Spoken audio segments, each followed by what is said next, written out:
Oke. Assalamualaikum, halo Tribuners, apa kabar semuanya? Senang sekali hari ini saya bisa kembali menemani Tribuners untuk ngobrol-ngobrol seputar kesehatan. Nah, tema obrolan kita kali ini adalah cara jaga kesehatan mata anak selama belajar daring. Nah, untuk membahas soal tema ini, kita sudah terhubung dengan dokter spesialis mata dari Rumah Sakit Natar Medika Lampung Selatan, Dr. Rani Himayani. Halo dok. Halo dokter. Iya, halo Halo Mbak Dini. dok. Apa kabar dok? Alhamdulillah sehat Mbak. Iya, lagi di mana ini dok? Ini masih di ini Mbak, masih di biasa di FK Unila. Oh, di FK Unila. Ya dok, sebelum kita ngobrol soal tema kita hari ini dok, boleh dong dok ceritain sedikit dokter ini kesehariannya kesibukannya ngapain aja sih dok? Oke, kalau saya pribadi tadi udah ditampilin ya kayaknya ya. Kalau untuk prakteknya, memang di Rumah Sakit Natar Medika salah satunya Mbak, khusus yang di luar Bandar Lampung ya. Untuk kesehariannya selain tadi praktek yang lainnya itu ada di Bandar Lampung, ada di Rumah Sakit Rujukan Provinsi, Rumah Sakit Abdul Muluk, kemudian di Rumah Sakit Mata Lampung Eye Center, mungkin udah pernah dengar ya. Kemudian salah satunya tadi yang sekarang saya ada di sini di Fakultas Kedokteran Universitas Lampung, karena kebetulan saya staf dosen di sini Mbak. Staf Ya itu dosen. sih kesehariannya. Oh, keseharian. Jadi kalau mau periksa sama dokter ke sana dok ya? Iya, tadi ada di Bandar Lampung, tapi kalau yang di luar kotanya tadi yang deket lah ya, Mm. di Natar Medika Lampung Selatan. Oh iya, itu yang Lampung Lampung Eye Center sama Jakarta Eye Center itu sama nggak dok? Satu Kalau cabang nggak? Lampung Eye Center sama beda sih, beda pemilik juga gitu. Cuma karena kita lokasinya di Lampung ya, jadi make Lampung Eye Center gitu. Iya. Beda, nggak sama Mbak gitu. Oh, nggak sama. Saya kira sama, Dok. Soalnya saya pernah berobat mata Sama di pemilik. Jakarta Eye Center, Dok. Iya. Iya, tapi sama kok kelengkapannya ya kita udah mau mengikuti seperti di Jakarta Eye Center lah ya. Mudah-mudahan jadi makin lengkap ya. Iya. Jadi masyarakat Mudah-mudahan ada Lampung nggak usah lasik lah, Dok ya. jauh-jauh. Iya, kalau untuk klasik memang belum tersedia sih Mbak di kita gitu. Nanti mudah-mudahan ya doain aja lah ke depannya ada gitu ya. Iya, Dok. Soalnya saya juga dulu lasik di Jakarta Eye Center, Dok. Ya, Dok, sekarang kita ngobrol soal tema kita hari ini, Dok ya, cara jaga kesehatan mata anak selama belajar daring. Nah, sekarang ini kan karena pandemi corona ini kan anak-anak kan harus belajar dari rumah ya, Dok ya, dengan Iya, menggunakan betul sekali. laptop, handphone atau mungkin juga komputer gitu, Dok. Nah, Oke. gimana sih, Dok, orang tua ini apa yang harus dilakukan orang tua ini supaya mata anak ini tidak mengalami gangguan dok karena terlalu sering menatap layar handphone, layar laptop itu dok.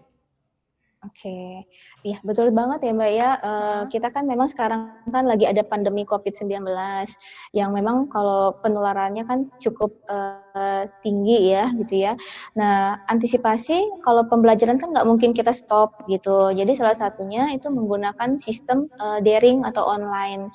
Nah, itu nggak semuanya ya, hampir semua. Jadi dari jajaran mungkin TK, SD mungkin ya yang sudah pakai ya, sampai kita kuliah juga udah pakai sistem daring gitu.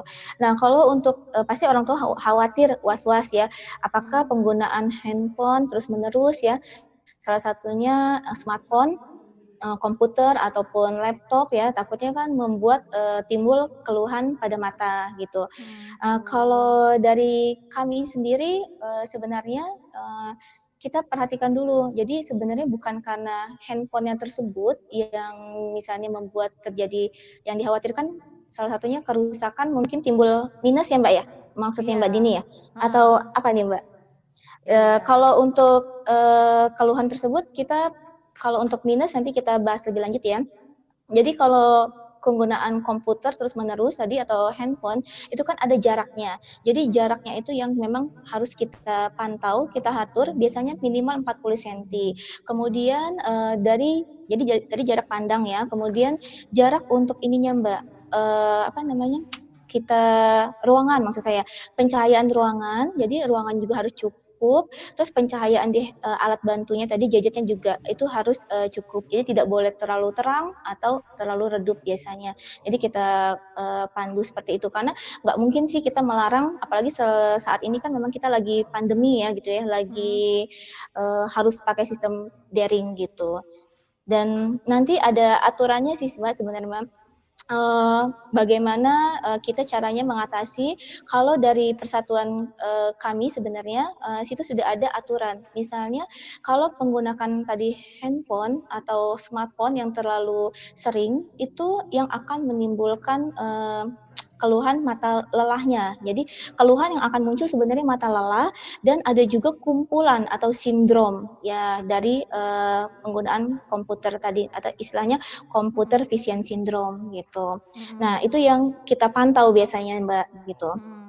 Terus tadi penanganannya ya Mbak ya, biasanya kita ada aturan misalnya penggunaan 20 menit penggunaan tadi baik smartphone ya, ataupun gadget, ataupun laptop, komputer, itu 20 menit kita menggunakan itu. Kemudian 20 detik kita istirahat matanya untuk melihat jauh. Jadi melihat jauh itu maksudnya melihat jarak jauh yaitu 20 kaki. Makanya tadi aturannya 20 ya. 20 kaki itu sama dengan 6 meter. Jadi melihat jarak jauh 6 meter. Jadi aturannya 20, 20 dan 20. Jadi 20 menit menggunakan komputer, 20 detik istirahat matanya untuk melihat jarak jauh yaitu sebanyak 20 kaki atau 6 meter gitu. Ya, seperti itu sih Mbak, kurang lebih. Terus karena kita kan sering menatap terus-menerus tuh layar kan, sebaiknya sih sering berkedip. Jadi supaya tidak timbul tadi ada salah satu sindromanya tadi selain mata lelah, jadi matanya kering gitu. Jadi sering berkedip. Oke. Itu dulu sih Mbak. Oke. Iya. Kalau ada orang tua Dok yang mau memakaikan kacamata anti radiasi itu membantu nggak Dok? Oke. Ya, jadi tadi untuk anti radiasi Mbak ya, kan ada fenomena ya mungkin menggunakan handphone nanti keluar dari layarnya itu ya, maksudnya ya layarnya keluar sinar ya gitu ya. Jadi memang kalau untuk smartphone itu kita menggunakan radiasinya elektromagnetik, tapi itu paparannya kecil sekali sebenarnya. Dan yang lagi fenomenal itu memang katanya sinar biru ya. Jadi di anti radiasi itu katanya untuk menahan atau memantulkan supaya sinar birunya nggak ketangkep ke mata gitu. Namun sampai saat ini itu masih kontroversi gitu kan. Tadi saya bilang paparannya kecil sekali kalau untuk pencahayaan tadi yang menyebabkan radiasinya. Dan sebenarnya tujuan misalnya tadi kacamata anti radiasi itu tadi memantulkan sinar biru tadi supaya tidak silau sebenarnya gitu. Jadi sampai saat ini kalau kami sendiri sih dari bagian mata maupun dari asosiasi perhimpunan kami itu tidak menyarankan pengguna anti radiasi untuk mengobati atau bisa mencegah. Jadi kalau untuk tadi misalnya anti silaunya ya mungkin saja nggak apa-apa gitu. Iya, soalnya saya tuh mendengar dari optik ya Dok ya, termasuk waktu saya berobat di Jakarta Eye Center itu katanya anti radiasi ini paling nggak dia bisa mengurangi resiko lah Dok, resiko untuk mata ini minus atau mata ini lelah akibat dari sinar dari handphone dan laptop ini Dok. Iya betul sekali, kan tadi dia memang ada sinar radiasi yang tadi katanya sinar radiasi biru ya Mbak ya. Nah itu si anti radiasi yang banyak beredar itu, tapi belum di ACC sama WHO juga sih ya, itu memang dia merefleksikan atau memantulkan tadi cahaya birunya supaya tidak masuk ke mata kita. Namun itu belum terbukti secara klinis bisa mengurangi kejadian suatu minus, karena misalnya minus tadi itu sebenarnya terjadinya adalah karena tadi panjang bola matanya yang terlalu panjang gitu ya, dan bisa juga karena kelengkungan dari selaput bening mata kita atau kornea gitu, atau kelengkungan dari lensa mata kita. Atau satu lagi itu indeks bias. Jadi di bola mata kita itu ada cairan. Nah, cairan situ yang membuat ada indeks biasnya bisa meningkat atau menurun. Nah, biasanya berpengaruh contohnya pada pasien diabetes mellitus atau kencing manis. Itu mempengaruhi penglihatan. Makanya kacamatanya kalau kita kasih kacamata saat tadi kencing manisnya rendah gulanya, itu enak saat itu kacamatanya. Tapi nanti ketika dia ganti contohnya Mbak ya, itu beda lagi gitu ukurannya karena dipengaruhi oleh indeks bias. Jadi tadi kalau minus tadi dipengaruhi oleh 3 hal tersebut gitu. Memang ada sih faktor lingkungan, kemudian faktor genetik juga bisa. Tapi ya tadi saya katakan kalau kacamata ya apa tadi nih? Kacamata anti radiasi tadi ya belum terbukti secara klinis bisa mengurangi minus gitu. Tapi kalau untuk anti silau ya bisa mungkin saja ya, silakan saja maksud saya. Iya. Nah, kalau mata anak ini dok, terus-terusan dia menatap ya, dia tidak mengikuti anjuran dokter tadi itu ya, setiap 20 menit istirahat dulu. Itu mungkin nggak dok, dia mata anak ini bisa minus. Rabun dekat ya Oke. dok ya, rabun jauh ya dok ya, biasanya kayak gitu ya? Rabun jauh, oke. Heeh. Jadi sebenarnya kalau kita menggunakan tadi handphone atau laptop tadi, itu tidak Mm. langsung muncul keluhan minusnya ya Mbak ya, Mm-mm. tadi kan ya. Jadi tadi kan minus tadi dipengaruhi oleh 3 hal tadi yang saya katakan, Mm-mm. kemudian dipengaruhi oleh lingkungan dan juga faktor genetik gitu untuk yang dari luarnya. Nah, kalau penggunaan tadi dia terus-menerus, dia nih nggak istirahat matanya. Itu sudah ada beberapa penelitian yang mengatakan kalau akan timbul keluhan mata lelah loh Mbak, lebih seringnya. Jadi lebih Mm-mm. cenderung akan timbul mata lelah, jadi kayak rasa pegal di matanya, atau jadi suatu kumpulan. Jadi kumpulan yang tadi saya bilang computer vision syndrome itu juga bisa. Tapi kalau ke handphone ya kita belum bilang gadget vision syndrome ya. Jadi ada istilah computer vision syndrome. Itu nanti ada rasa tadi kalau dia kurang berkedip ya, menatap terus-menerus, jadi akan ada rasa terbakar atau rasa panas di matanya. Kemudian kadang jadi kayak buram. Nah, kalau buramnya tadi untuk penglihatan juga kita itu ada media refraksi yang sinar dilalui oleh media refraksi. Salah satunya di depan mata kita tuh ada air mata. Jadi ketika misalnya komponen air matanya tadi ada yang berubah gitu, bisa saja jadinya akan timbul keluhan jadi mata buramnya. Jadi tidak selalu terjadi karena minusnya Mbak gitu. Bisa jadi karena Kalau sindrom menatap tadi itu ya dok terus-menerus. ya? Iya, jadi tadi ada computer vision syndrome. Jadi ada kumpulan gejala gara-gara kita terlalu lama menatap atau terlalu intens sering menggunakan tadi jarak dekat aktivitasnya. Jadi ada lensa mata kita. Jadi lensa mata kita itu akan terus bekerja gitu. Jadi menyebabkan timbullah kelelahan pada matanya gitu. Jadi kalau Mm-mm. minusnya tidak selalu jadi langsung minus ya Mbak ya. Mm-mm. Tadi Iya. minusnya ada 3 komponen tadi yang saya jabarkan. Mm-mm. Nah, kalau orang tua dok melihat anaknya mengalami gejala yang sindrom tadi itu dok, itu dia harus gimana itu dok? Kalau tadi keluhannya tadi muncul ya Mbak ya, kayak Mm-mm. rasa kayak jadinya timbul buram, terbakar atau pegel ya. Kadang ada Mm-mm. kayak berair gitu ya salah satunya. Kadang bisa sampai matanya merah ya Mbak ya gitu ya. Kalau Mm-mm. tidak keseringan itu ada sindrom. Sebenarnya kita ada kumpulannya sindrom itu. Nah, sebaiknya kalau memang khawatir boleh dicekin ke kami dulu gitu ke dokter mata. Nanti baru kami lihat apakah tadi Mm-mm. yang dikhawatirkan sama orang tuanya jadi timbul minus atau bagaimana gitu. Jadi kami pantau dulu gitu. Kita periksa Mm-mm. dulu. Iya. Tapi Tapi nggak kan langsung kalau ya, maksudnya nggak langsung ya. nggak langsung, nggak langsung Heeh. Mbak. Jadi harus terus menerus dan intens banget gitu. Kemudian jaraknya juga kadang deket banget, jadi kurang dari Mm. 40 cm lah, amannya 40 cm gitu kalau melihat untuk jarak dekat. Iya. Apalagi anak-anak kalau udah seneng banget menatap gadget itu kan Mbak ya, itu kan dia bisa sampai deket banget itu Mbak. Iya, nah itu karena dia suka lupa. Jadi penggunaan sekarang ini kita harus lihat karena kan sekarang kan lagi cenderung penggunaan tadi komputer, gadget itu smartphone itu kan untuk daring nih. Sebenarnya kan Mm-mm. teknologi itu kita pakai juga buat anak-anak dia main game online ya kan. Mm-mm. Kemudian dia bawa buka-buka yang lain karena kan bisa emailan atau WhatsApp ya. Sekarang kan udah bisa sosial media ya banyak ya. Nah, Mm. tidak selalu itu makanya nanti minta tolong diatur ke orang tuanya penggunaan barang atau tadi alat-alat tersebut, device tersebut itu diatur tadi kalau memang mau yang pakai rule 20 20 20 tadi atau kalau yang mau nyaman ya boleh juga 1 jam menggunakan handphone tadi jarak dekat 10 menit istirahat gitu. Mm-mm. Iya dok. Pokoknya kita istirahatkan mata untuk jarak dekatnya gitu loh Mbak. Istilah jarak dekatnya. Cuman Kak Iya Dok yang jarak dekatnya. sering yang sering jadi kendala itu kan kalau anak-anak itu kan dia biasanya nggak bisa ngeluh ya Dok ya. Iya Biasanya nggak bisa betul. ngeluh itu Dok. Nah itu sulitnya orang tua di situ mungkin Dok ya. Betul. Kalau untuk anak-anak akan terlihat. Jadi Mbak pengennya tadi keluhan gara-gara si matanya tadi Mbak ya. Yang sindrom Kalau tadi, ha. pengguna ya sindrom tadi dia akan ada refleks seperti gatal, mengucek-ngucek mata, kemudian matanya menjadi merah atau menjadi berair gitu. Kalau dia tidak mengeluh ya. Jadi kita bisa pantau. Tapi kalau misalnya dia suatu timbul kelainan sampai buram, itu akan ada reaksi anak tersebut akan maju Mbak biasanya. Jadi duduknya atau menontonnya dia akan memilih kayaknya kayaknya supaya lebih jelas dia maju gitu.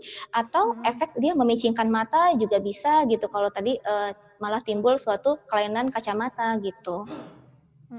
Itu yang kita biasanya lebih aware ke anak kita.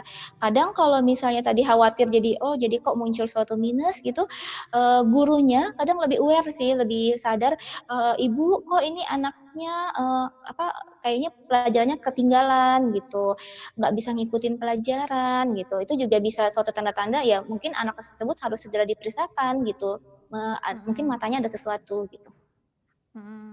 Nah, kalau sindrom ini dibiarkan, Dok, itu nanti ada efeknya nggak, Dok, ke mata anak ini, Dok? Kalau ke mata anak ini, sindrom yang tadi dia kelelahan Kalau dibiarkan terus-menerus gitu ya. kan, ada orang tua yang cuek gitu, Dok, ya udahlah, biasa gitu ya.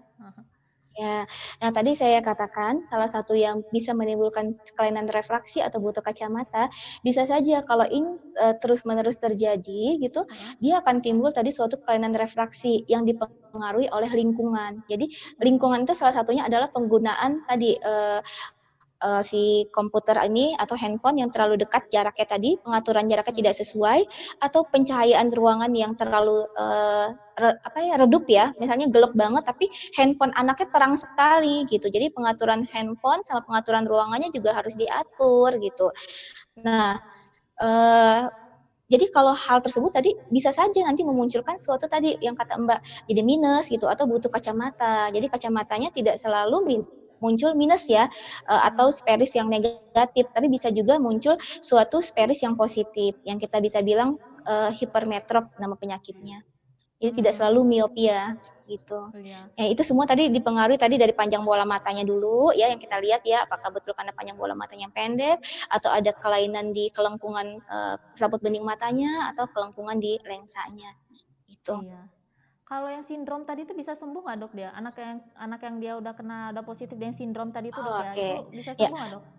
Oke, ya kalau dari sindrom tadi, kalau misalnya kita kurangin handphonenya atau kita stop penggunaan tadi yang device-nya tadi, itu bisa sembuh, Mbak. Jadi kuncinya adalah mengistirahatkan matanya gitu. Nah, jadi bisa hilang dia nanti, jadi perbaikan lagi gitu. Tapi kalau minus munculnya nanti memang dia udah pada dasarnya tadi ada kelainan tadi ya, muncul suatu minus atau hipermetrop yang nggak bisa gitu, memang butuh alat bantu kacamata. Tapi kalau cuma tadi gejalanya jadi mata merah atau berair atau menjadi ada silau gitu ya, nah atau lelah matanya pegal-pegal, itu kalau kita hentikan penggunaan device-nya tadi, gadget atau laptop gitu, itu bisa hilang gitu. Iya. Oh, berarti anggapan dari orang tua itu selama ini salah, Dok, ya, itu kalau natap layar handphone atau layar laptop terus-terusan itu nanti dia bisa langsung minus gitu, Dok, itu. Berarti nggak benar kayak gitu? Tidak. Iya, tidak langsung. Itu penggunaan tersebut karena lingkungan. Jadi memang pada dasarnya anak tersebut sudah tadi ada 3 hal tadi yang saya sebutkan ya. Memang pada bentuk matanya yang tadi terlalu panjang atau terlalu pendek ya, itu atau tadi kelengkungannya tadi. Nah, kalau untuk si menatap komputer tadi tidak langsung jadi minus ya atau suatu kelainan butuh kacamata enggak gitu. Tapi mungkin nggak, Dok, suatu saat dia bisa minus, Dok? Oh ya bisa tadi karena salah satunya faktor lingkungan bisa mempengaruhi gitu. Jadi tadi ada perubahan dari matanya, jadi kelengkungannya berubah, jadi muncul suatu kelainan bisa jadi silinder atau memang jadi minus atau hipermetrop gitu.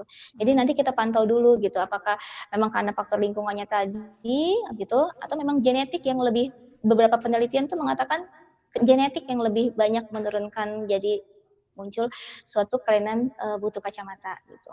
Ya contohnya kayak saya juga nih Mbak, saya juga memang pada dasarnya papa saya memang pakai kacamata gitu. Jadi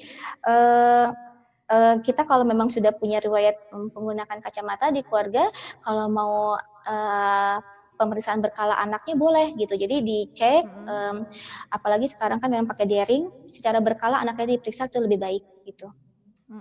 Iya sih, Dok, genetik. Saya juga ada genetik minus, Dok. Oh, makanya jelasik kan kemarin kan Mbak? Iya, Mbak, iya kan? Ya, tapi nggak gede ya minusnya? Minusnya nggak tinggi ya?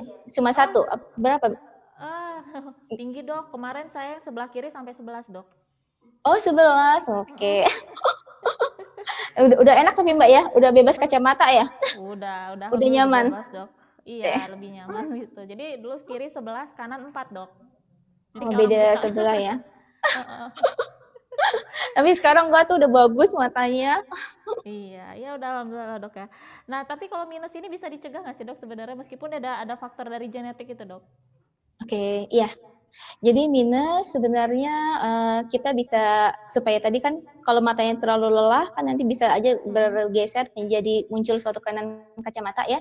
Jadi memang kalau untuk mencegahnya ya tadi kita harus balance antara aktivitas dekat sama aktivitas jauhnya Mbak gitu. Jadi jangan selalu anak itu bermain di dalam ruangan ya, indoor activity maksudnya selalu hanya menggunakan ya barang-barang kayak kita sekarang kan yang canggih-canggih ya gitu. Nah itu dikurangi dan harus ada balance gitu. Jadi bermain ke luarnya gitu. Memang sekarang kan lagi COVID tuh sebenarnya bisa kita akalin mengistirahatkan matanya saja gitu. Jadi kan kalau dulu kan kami minta outdoor activity kayak main bola gitu kan atau baseball atau basket gitu kan. Pokoknya aktivitas yang di luar ruangan itu harus balance gitu kan. Nah, kalau sekarang ya mungkin ya tadi mengistirahatkan matanya saja dengan aturan tadi yang udah saya jabarkan gitu. Jadi otomatis ya paling nggak kita mencegah faktor lingkungan tidak mempercepat muncul suatu kelainan refraksi tadi, kelainan butuh kacamatanya gitu. Iya. Itu Iya sih, Dok, pencegahannya. memang memang di Sama COVID ya? sekarang ini, Dok ya, termasuk keponakan saya sendiri juga, Dok ya. Itu kan dia nggak boleh keluar rumah, akhirnya orang tuanya udah ngasih gadget aja gitu. Biar Tapi anaknya nggak nggak rewel. salah loh Mbak. Iya benar. Cuma tadi saya bilang dipantau. Kalau dia udah terlalu dekat, jaraknya itu harus dijaga Mbak. Jangan terlalu dekat. Kemudian ya tadi kalau kayaknya kok keterangan banget gitu layarnya, jadi tolong diatur gitu. Sama ruangan jangan di tempat yang gelap kan. Kadang tuh anak-anak di ruangan yang gelap aja kan membaca buku ya kan, sambil tidur gitu kan. Itu kan pencahayaannya tidak tepat gitu. Nah bisa mempercepat aja lingkungan jadi muncul suatu kelainan butuh kacamata tadi. Nah, Dok, saya sempat dengar, Dok ya, katanya kalau minus ini dia pasti bisa terjadi berbarengan dengan silinder. Bener nggak, Dok? Oke, ya. Jadi memang rata-rata kan tadi ada 3 komponen ya. Kalau misalnya kelainannya hanya panjang bola matanya saja yang terlalu panjang, nanti munculnya jatuhnya sinar di depan retina ya. Jadi muncul kelainan miopia atau minus. Nah, kalau misalnya terlalu pendek, sinarnya jatuhnya di belakang saraf mata atau di belakang retina. Ini munculnya sperisnya positif. Nama penyakitnya itu kita bilang dengan hipermetropia gitu ya. Nah, kalau misalnya itu dia murni, itu memang bisa aja murni, cuman tadi panjang bola matanya saja. Tapi bisa juga tadi pengaruh kelengkungan korneanya, kelengkungan dari si selaput bening matanya, itu juga ada gangguan gitu. Jadi tidak sesuai gitu ya, otomatis muncul silinder gitu. Jadi makanya kok bisa ada orang yang cuma minus saja atau hipermetrop saja, tapi ada juga yang gabungan gitu. Jadi tadi tergantung dari bentuk bola matanya masing-masing dari kita gitu. Kayak saya juga mata yang sebelahnya murni miopia atau minus, tapi yang sebelahnya ada campuran minus sama silinder gitu. Jadi tergantung dari bentuk matanya sebenarnya, anatominya.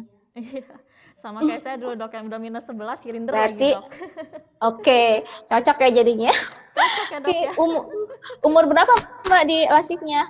18 tahun atau Saya di lasik itu tahun 2014 awal. Oh, 2004 berarti udah lewat dari 18 tahun ya.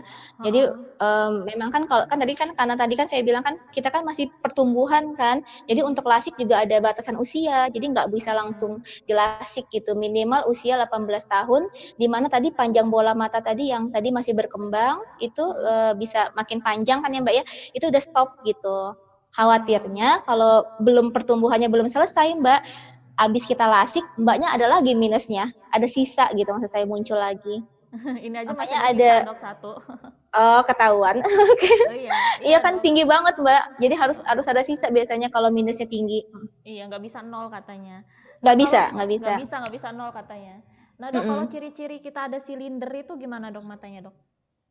Oke, kalau misalnya, murni minus, biasanya kita kalau melihat itu hanya blur ya, buram ya, nggak Mhm. fokus. Tapi kalau misalnya ada silinder, itu kalau kita melihat itu bayangan tuh jadi ganda. Benda itu bisa jadi Mhm. 2 gitu, tapi duanya bukan orang dengan kelainan yang melihat benda jadi 2 ya, tapi tidak Mhm. kayak berbayang gitu. Kalau ada silinder seperti itu. Atau kalau dia melihat garis lurus, itu seperti patah-patah gitu, jadi tidak Mhm. lurus gitu. Jadi kayak ada patahannya gitu. Biasanya Mhm. seperti itu sih Mbak, jadi dia berbayang atau tadi ngelihat garis lurus dia tidak, bisa lurus gitu. Kalau Mhm. tidak dikoreksi dengan kacamata silinder ya. Tapi Mhm. kalau udah dikoreksi dengan kacamata silinder, tenang aja nanti ngelihatnya tegas lagi, Mhm. fokus lagi. Iya. Kalau anak-anak mungkin nggak dok dia minus terus dia kena silinder juga mungkin nggak dia dok? Bisa, bisa saja. Jadi, ada komponen tadi, dia tidak berdiri sendiri. Ada yang minus, murni tadi atau hipermetrop murni, ada juga yang, campuran. Jadi ada yang dengan, silindernya tadi gitu. Mhm. Jadi makanya kalau kami periksanya menggunakan alat dulu, ada yang pakai komputer memang, itu untuk mendapatkan secara objektifnya, tapi nanti setelah itu kami, periksakan lagi ukurannya, eee, itu tadi komputer tadi hanya panduan saja ya, Mbak, ya. Nah, nanti Mhm. kita cari yang ukuran yang pas dan nyaman buat anak tersebut gitu. Karena, Mhm. kita, harus menyesuaikan, belum tentu ukuran tadi yang di komputer tadi kita kasih misalnya lebih besar, itu membuat, akan nyaman gitu dan biasanya juga tidak selalu dengan ukuran yang tercantum di komputer itu harus sesuai gitu. Jadi kita pakai pemeriksaan, subjektifnya. Jadi kita kembalikan lagi ke kenyamanan dari anak tersebut kalau kita udah periksa kacamata, gitu. Apalagi Mhm. anak-anak ya, jadi kita harus cari ukuran yang pas buat dia, Mbak. Nanti kalau dia nggak nyaman, nggak mau dia pakai kacamatanya, dia lepas sama Mhm. dia, gitu. Sementara, usia anak-anak itu adalah usia pertumbuhan di mana harus, mendapatkan gambaran yang jelas di, retinanya gitu. Jadi, biar tidak muncul suatu kelainan mata malas, gitu loh, Mbak. Itu yang kita jaga sebenarnya. Jadi Mhm. harus Iya. cepat dikasih kacamata atau alat bantu kalau memang ada gangguan butuh kacamata ya. Iya. Itu mata malas itu maksudnya gimana itu dok? Mata malas itu adalah tadi, pada usia, dia di mana masih berkembang yang seharusnya dia dikasih alat bantu kacamata, tapi tidak langsung, diberikan alat kacamata ya, Mbak, ya, untuk melihat Mhm. gambarnya jelas gitu, dia muncul, penglihatannya tidak bisa 100% gitu. Padahal secara bentuk matanya, anatominya itu tidak secara fungsinya tidak ada masalah gitu. Namun Mhm. dia tidak mendapatkan gambaran yang fokus saat masa pertumbuhan. Makanya muncul istilah mata malas gitu. Penglihatannya tidak sampai ke tahap yang harusnya dia bisa capai gitu. Mhm. Nah, Iya. pencegahannya apa gitu nggak timbul mata malas tadi, kalau memang sudah ada tanda-tanda seperti muncul kelainan butuh kacamata, anak yang memicingkan mata atau maju-maju duduknya gitu, mau ngelihat ke papan tulis ya, ya itu harus segera dibantu dengan alat kacamata gitu. Karena ada usia, yang harus dia cepat kita kasih kacamata. Iya. Mata malasnya juga harus dibantu pakai kacamata juga ya dok ya? Iya, jadi kita bantu dulu kalau memang udah ada mata malas nih misalnya dia tidak bisa Mhm. melihat 100% penglihatannya gitu, tidak bisa ngelihat yang, kalau kita istilahnya 6/6 ya, untuk orang normal ngelihatnya atau 20/20 tadi, 20 kaki harusnya dia bisa Mhm. ngelihat dengan jarak 20 kaki juga. Nah, itu tadi kita, tetap kita bantu dengan menggunakan kacamata, dengan harapannya kami berharap dia bisa terkejar gitu loh, Mbak, bisa melihat sesuai, harusnya matanya bisa melihat gitu. Ukurannya, Mhm. Iya. Nah, gitu. Dok, ini Dok, saya ada mau nanya Dok Mhm ya. Kan mhm. banyak beredar itu dia pemberitaan atau omongan orang gitu kalau makanan itu kayak wortel itu bisa Mhm, membantu untuk mengurangi mata minus. Makanya banyak orang oke. tua itu yang akhirnya dia jejelin ya. Anak itu harus makan Apa sih? wortel terus. Itu benar gak Dok kayak Mhm, gitu? Itu mitos apa oke. fakta Dok? Oke, untuk vitamin ya. Jadi sebenarnya yang dipengenin kan itu vitamin di ada wortel tuh ada vitamin A-nya gitu ya. Heeh. Memang kalau untuk vitamin itu hanya suplemen saja sebenarnya sifatnya, hanya supply. Jadi tidak bisa mengurangi minus gitu. Mhm. Jadi saya selalu tekankan ke pasien-pasien yang berobat itu sebenarnya kalau memang mau memberikan suplemen gitu, jadi supaya mata anaknya menjadi ya tidak mudah lelah gitu ya, itu boleh pakai vitamin mata gitu atau Mhm. dibantu dari makanan-makanan kayak wortel, tomat gitu atau dari bayam ya gitu ya, udah pernah tahu ya. Tapi secukupnya aja gitu karena tidak bisa gitu mau makan wortel sebanyak-banyaknya juga tidak akan bisa mengurangi minusnya. Karena tadi pada dasarnya minusnya tadi kan sudah dari bentuk matanya loh Mbak Mhm. gitu. Jadi Mmm. jadi itu hanya berupa suplemen saja, suplemen tambahan di tubuh kita, khususnya di organ mata gitu. Mhm. Tapi Jadi sulit kok, nggak bisa kalau untuk ngilangin minusnya. jadi mitos itu, Dok? Ya masuk mitos sih, Masuk mitos tapi ya? ya tadi ya, masuk mitos. Kalau untuk ngilangin minus ya, Heeh. oke. Makanya Iya. tadi ada yang bilang, "Kok anak saya banyak, makan vitamin Dok?" Gitu, "Ini jadinya nggak butuh kacamata." Ya mungkin Mhm. anaknya itu, pas dia pakai kacamata itu ukurannya bukan minus, tapi yang plus contohnya. Jadi memang di mana panjang bola matanya masih pendek, nah dia kan ada muncul ukuran Spherics positif, terus dia berkembang nih, tumbuh terus-menerus kan panjang bola matanya. Mhm. Nah, dia sampai di titik fokus misalnya, di mana pertumbuhan retinanya pas di situ panjang bola matanya. Nah, nanti dia tercapai misalnya posisi matanya jadi nggak butuh kacamata lagi. Mungkin itu bisa, tapi biasanya yang positif sih, Spherics positif gitu. Jadi bukan yang Mhm. minus ya. Kalau minus kan panjang bola matanya udah panjang, Mbak. Jadi sinarnya udah jatuhnya di depan. Jadi nggak bisa di itu. Ujung-ujungnya ya paling nanti kita perbaikan dengan tadi lasik gitu. Tapi kalau nunggu usia 18 tahun ya, Iya. Dan harus nabung dulu, Dok, biayanya kan lumayan. nabung. Iya, memang nggak itu kan untuk kosmetik, karena kita kan Heeh. pengen, kelihatannya bagus ya, jadi nggak Heeh. ditanggung sama, apa, asuransi ya BPJS, kayaknya ya? heeh. Iya, nggak ditanggung sama asuransi, jadi ya mau nggak mau, ya pakai Iya. pribadi loh, Mbak. Lumayan, Lumayan ya, Dok. Mbak, ya? Lumayan, Nggak apa-apa 8 lah, Mbak, digit, lah, Dok. 8 digit ya? 8 digit, Dok, biayanya, Dok. Siap siap, Mhm. Iya, Dok. oke. Nah Mhm terakhir nih, Dok, saya penasaran nih, Dok, bedanya mhm antara rabun jauh dengan rabun dekat atau minus dengan plus mhm. itu apa, Dok? Oke, jadi, kita bedakan dulu ya tadi, Mhm. kalau untuk anak-anak dulu nih apa orang tua nih. Jadi kalau untuk anak-anak atau orang yang tadi, itu ada muncul tadi yang Spherics positif dan Spherics Mhm. negatif. Kalau yang Spherics positif itu tadi yang kita bilang hipermetropia gitu. Jadi akan Mhm. ada kelainan untuk melihat sebenarnya lihat jauh dan dekatnya juga terganggu. Tapi kalau yang miopia atau yang tadi Spherics negatif itu jauhnya yang terganggu. Tapi untuk aktivitas dekatnya dia aman gitu. Jadi tanpa menggunakan kacamata dia bisa lihat jelas. Kayak saya kan minus nih, saya buka kacamata bisa lihat dekatnya gitu. Mhm. Tapi kalau yang untuk orang tua itu ada yang bergeser istilahnya presbiopia. Jadi mata Mhm. tua, Mbak. Jadi yang Mbak Oh. bilang tadi Spherics positif yang di masyarakat itu Heeh. memang itu yang untuk mata tua tadi. Jadi yang dimana kan kita ada lensa mata nih salah satu komponen mata itu ada lensa mata. Jadi Mhm.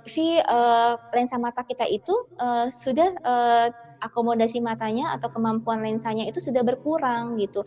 Karena tadi Mhm. dipengaruhi oleh macam-macam, ada dipengaruhi oleh otot matanya, ada juga kelenturan dari lensanya gitu ya. Nah, itu dia akan membutuhkan bantuan kacamata Spherics positif tadi yang kita Mhm. bilang butuh kacamata baca gitu. Mhm. Jadi yang Spherics positif tadi kalau pada orang tua tadi mata tua istilahnya presbiopia, tapi kalau untuk anak-anak yang tadi karena panjang bola matanya pendek kita muncul Spherics positif juga yang kita katakan hipermetropia. Jadi ada Mhm. dua yang berbeda gitu. Mhm. Iya, yang satunya dia bisa terkena mungkin semua usia, yang satunya orang tua aja, Ya, Dok, ya? betul. Yang satunya untuk bisa semua usia, yang satunya untuk orang tua saja ya, gitu. Heeh. Iya, Dok. Baik ya, Dok, ya, terima kasih banyak ya, Dok, ya, atas waktunya, Dok, ya. Sama-sama Iya. Mbak. Udah Iya, nih nggak ada sampai yang mau nanya. sampai mundurin waktu prakteknya loh, Dok. Habis ini Nggak langsung apa-apa praktek di lagi. LSI ya, Dok, ya?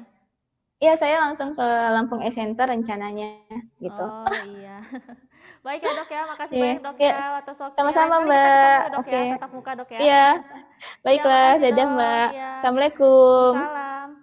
Ya Tribuners, itu tadi obrolan kita dengan Dokter Rani. Semoga obrolannya bermanfaat. Dan jangan lupa saksikan live saya besok jam 1:30 siang untuk mengulas tips cantik. Terima kasih. Assalamualaikum.